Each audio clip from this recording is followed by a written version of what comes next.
Hi everyone, I hope you're doing great. Today we are doing a book review on this book, Tata Log 8 Modern Stories from a Timeless Institution by Harish Bhat. My name is Sijit Salim and I am the host of the online show Caterpillar the Butterfly. And today we are going to go deeper into how Tata, one of the most recognized companies in India and in the world, really created that empire. How did they do it? It's a fascinating story, and I got a lot when I read this. I never knew many of the stories, and they're still like how they did, certain things, innovation, perseverance, focus. It was amazing. Let's get started.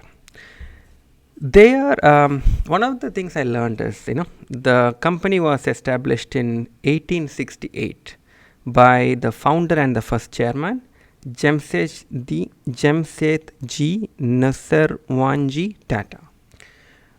It was a private trading firm in Bombay that has grown and transformed into the mighty Tata Group. That's the explanation of how they started actually. This is a book on 8 different stories. So what they have done is he did not go into stories that are kind of available in general public domain.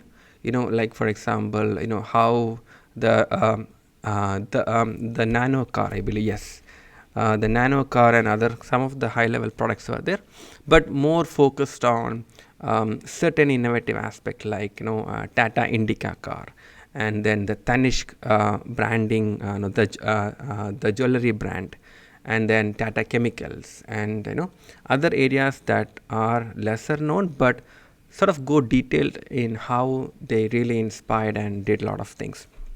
I'm not going to go over all the stories, but I will highlight some of the stories that resonated well and what I learned from them. Definitely, Tata Indica was the first chapter, and it was a really good learning for me on how they thought about coming up with a car. It said it's a very first Indian car, so it made me think, hey, what about other cars that was launched before that? I think they launched it in 1998 in the Auto Expo in New Delhi. So obviously, made me do some research, and it was really good to learn about the car industry at that time and how Tata Indica made an impact. There are a lot of examples on how they thought about the idea, the pushback they got from other people, and then the drive to make it happen. That was unbelievable, and I think that's a pattern I did see in many other chapters as well. Is that they'll come up with an idea, there'll be some people who will feel, oh, that's great. Some people who will be like, no, that's not great. But then somebody will make a gut feeling, oh, let's do it, and they will do it, right? So it really taught me a lesson that doesn't matter what idea that you come up with, there'll always be people who will say it's not right for you, and they may be right from their view but not necessarily true, right? So that was a big lesson for me that I learned. So going out to the car, I think the Tanishq one was interesting for me. So I will talk a little bit about that. Tanishq is when they introduced the jewelry domain, and they wanted to come into the the jewelry business, and they explained how it came up and how it became very successful. And again, the same thing about having an idea, but how they kind of thought through it, how they marketed it. That was really interesting.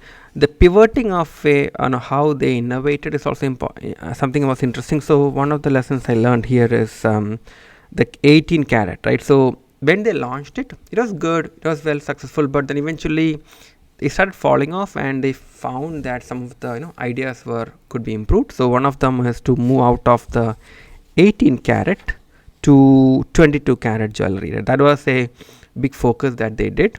And second is they pioneered the innovations of the carat meter. I think that was something that I really enjoyed. Is carat meter is that you can actually check the purity of the gold, and what they did is they placed it in front of the showroom where they can actually every gold they sell, they can use this caratometer to show the customer how pure is. And then they said they did something innovative which I really liked. They did is they asked other people to just come and check their jewelry for free for the purity, so people were lining in, a lot of women coming in, and many of them were really sad because they came to know that it's not as pure as they thought. So they felt they lost money, and they were so unhappy, they were crying. But that also built their connection to the connection to the Tanishq brand, about how, like, if my jewelry is not good, then you are selling the right one, let me buy it from you. So that was a big thing. So I really liked it. I wanted to mention one more thing, is there are 4 pillars actually. So let me say, yes, so 4 distinguishing characteristics emerge that clearly mark out the Tata way. I call these the 4 P's: pioneering, purposive, principled, and perfect. Right. So pioneering is, uh, um, innovating and coming up with new ideas and things like that. Purposive is, with a purpose. So they said that even if they get money, they would value the mission and the purpose before they go for it. So it's like a purpose driven company. That was really good. And then principled, they had clear principles that they had highlighted, and that they stick with it. Some of the principles they mentioned are principles of integrity, honesty, trust, caring, and transparency. Right. So they had principles, and they kind of drove the team, the companies, the mission vision towards that purpose. That was really beneficial. And then finally, it's not a perfect organization. So it's like, basically they're saying that it's not a perfect organization, they make mistakes, and as any company, they are will have flaws.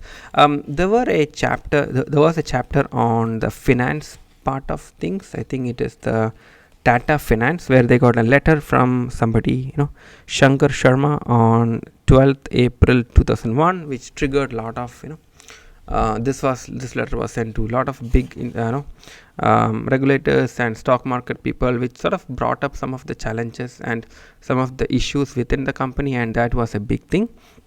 And obviously, how they solved it and everything was a good lesson, right? So I did little bit of a fast reading on this because I wanted to finish it, but I'm going to reread it again, going deeper on some of the principles. It's always amazing to see, if there's a successful business, what did they do to make it successful, and can I learn it, and apply it into my life. And definitely I really liked it, and I do recommend this if you are able to get hold of this book. I got this when I went to India for my vacation, so not sure if it's available in US, but you can try. Else, if wherever it's available, you can check it off. Maybe it's available online, but definitely highly recommended. If you get a hold of it, do watch it as well. So do read it as well, not watch it, right? Great, thank you. If you like this video, please consider subscribing to my channel by pressing the bell icon. And if you want to get more of these videos, please consider joining my inner circle by going to sijisinnercircle.com. Thank you so much. I hope you like this video. Please share your comments, thoughts, anything that you want to share with me. I always welcome feedbacks. Have a fantastic rest of the day. I will speak to you again next week. Take care. Bye-bye.